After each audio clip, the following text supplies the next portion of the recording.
2 Maccabees chapter 4. Simon accuses Onias. The Simon mentioned above as the informer about the funds against his own country slandered Onias as the one who incited Heliodorus and instigated the whole miserable affair. He dared to brand as a schemer against the government the man who was the benefactor of the city, the protector of his compatriots, and a zealous defender of the laws. When Simon's hostility reached such a pitch that murders were being committed by one of his henchmen, Onias saw that the opposition was serious and that Apollonius, son of Menes Theos, the governor of Coele and Phoenicia, was abetting Simon's wickedness. So he had recourse to the king, not as an accuser of his compatriots, but as one looking to the general and particular good of all the people. He saw that without royal attention, it would be impossible to have a peaceful government, and that Simon would not desist from his folly. Jason as high priest. But Seleucus died, and when Antiochus, surnamed Epiphanes, succeeded him on the throne, Onias' brother Jason obtained the high priesthood by corrupt means.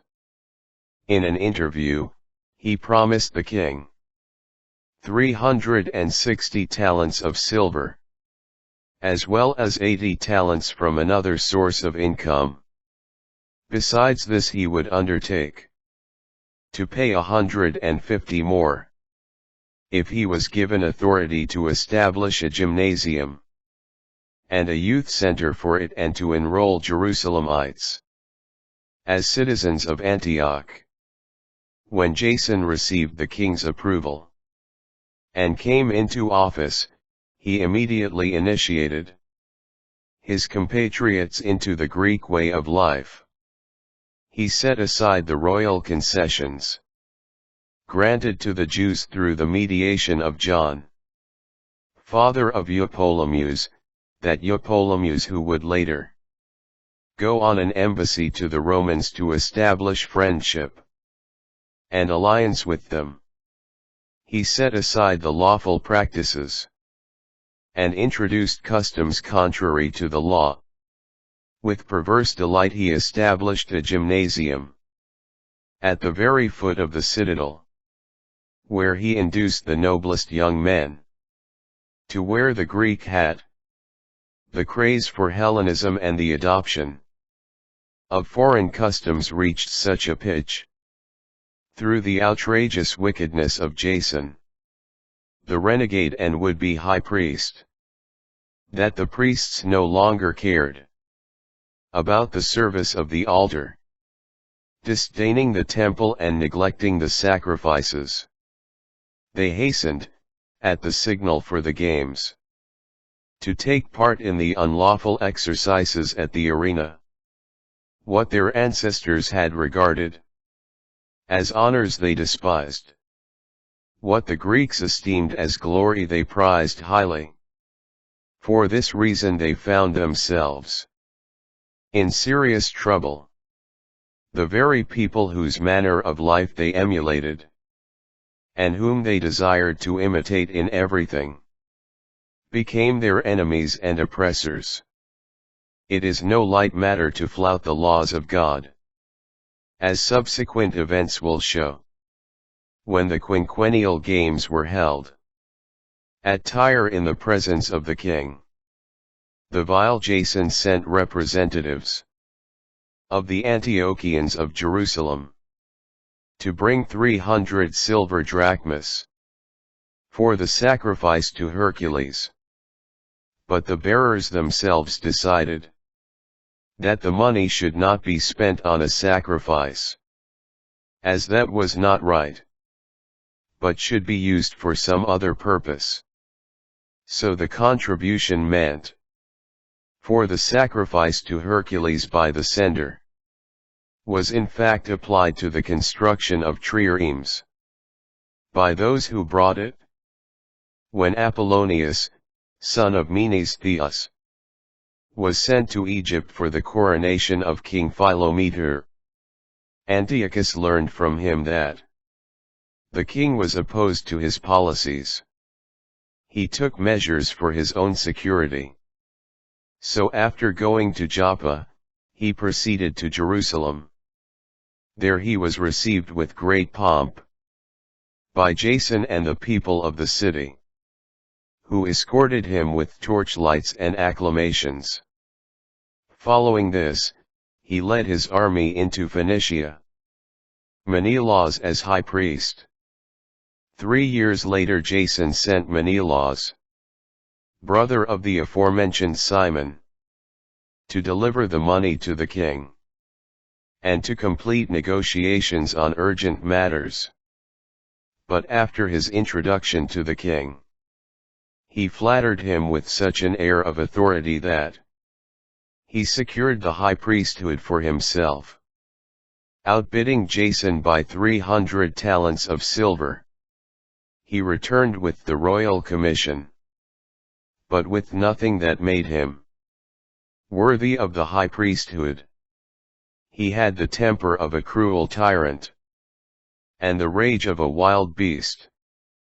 So Jason, who had cheated his own brother, and now saw himself cheated by another man, was driven out as a fugitive to the country of the Ammonites. But Menelaus, who obtained the office, paid nothing of the money he had promised to the king. In spite of the demand of Sostratus, the commandant of the citadel, whose duty it was to collect the taxes. For this reason, both were summoned before the king. Menelaus left his brother Lysimachus as his deputy in the high priesthood, while Sostratus left Crates, commander of the Cypriots. Murder of Onias. While these things were taking place, the people of Tarsus and Malus rose in revolt, because their cities had been given as a gift to Antiochus, the king's concubine. So the king hastened off to settle the affair, leaving Andronicus, one of his nobles, as his deputy. Menelaus, for his part, thinking this a good opportunity, stole some gold vessels from the temple, and presented them to Andronicus. He had already sold other vessels in Tyre and in the neighboring cities. When Onias had clear evidence, he accused Menelaus publicly. After withdrawing to the inviolable sanctuary at Daphne, near Antioch, thereupon Menelaus approached Andronicus privately and urged him to seize Onias. So Andronicus went to Onias, treacherously reassuring him by offering his right hand in oath, and persuaded him, in spite of his suspicions, to leave the sanctuary. Then, with no regard for justice, he immediately put him to death. As a result, not only the Jews, but many people of other nations as well, were indignant and angry over the unjust murder of the man. When the king returned from the region of Cilicia, the Jews of the city, together with the Greeks, who detested the crime, went to see him about the murder of Onias. Antiochus was deeply grieved and full of pity. He wept as he recalled the prudence and noble conduct of the deceased.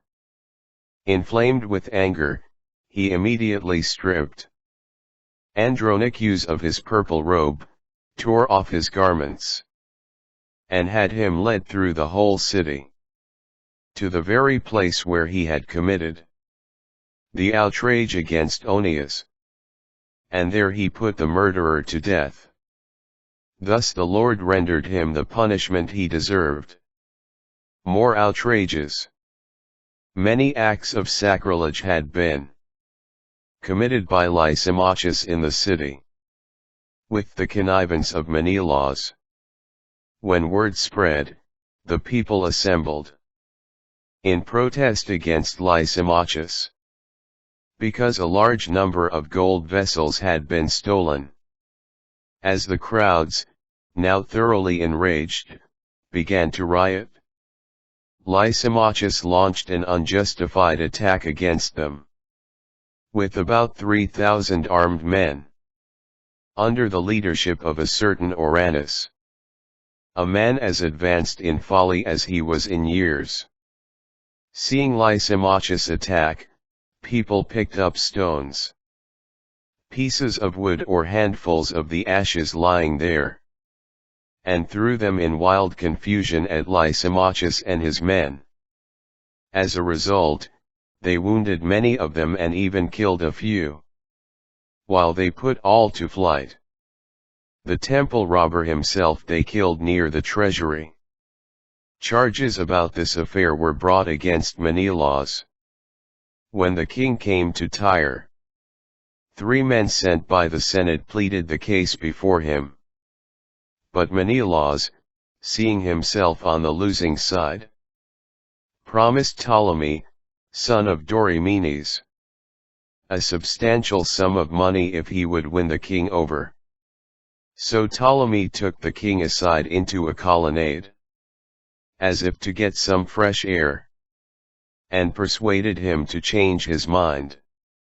Menelaus, who was the cause of all the trouble, the king acquitted of the charges, while he condemned to death those poor men, who would have been declared innocent, even if they had pleaded their case before Scythians. Thus, those who had prosecuted the case on behalf of the city, the people, and the sacred vessels, quickly suffered unjust punishment. For this reason, even Tyrians, detesting the crime, provided sumptuously for their burial. But Menelaus, thanks to the greed of those in power, remained in office, where he grew in wickedness, scheming greatly against his fellow citizens.